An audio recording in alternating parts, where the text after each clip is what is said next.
آصف صاحب کی طبیعت خراب ہوتی ہے اور چونکہ وہ فبیہہ کی وجہ سے ہاسپٹل گئے ہیں اسی لیے علمیر اس پر چیختا ہے۔ علمیر اسے سمجھاتا ہے کہ فبیہہ تمہاری وجہ سے ہی مہک بھابھی کا بچہ اس دنیا میں نہیں رہا، صرف تمہاری ضد اور انا کی وجہ سے۔ علمیر اسے سمجھاتا ہے کہ تم جا کے مہک بھابھی سے معاف کر لو، وہ دل کی اچھی ہے، تمہیں معاف کر دے گی، لیکن فبیہہ اتنی جلدی کسی کی بات ماننے والی نہیں ہے۔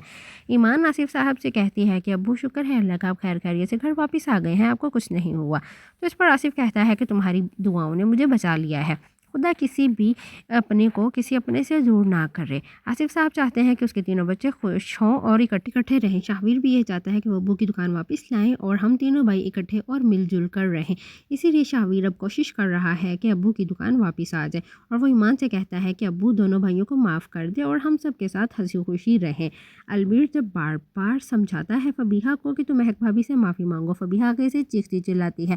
فبیہہ علمیر کی بات نہیں مانتی تو پھر علمیر اس پہ ہاتھ بھی اٹھا دے گا۔ فبیہہ کو چاہیے کہ جیسے اس کا شوہر علمیر اسے کرنے کو کہہ رہا ہے، فبیہہ کو اپنے شوہر کی بات مان لینی چاہیے۔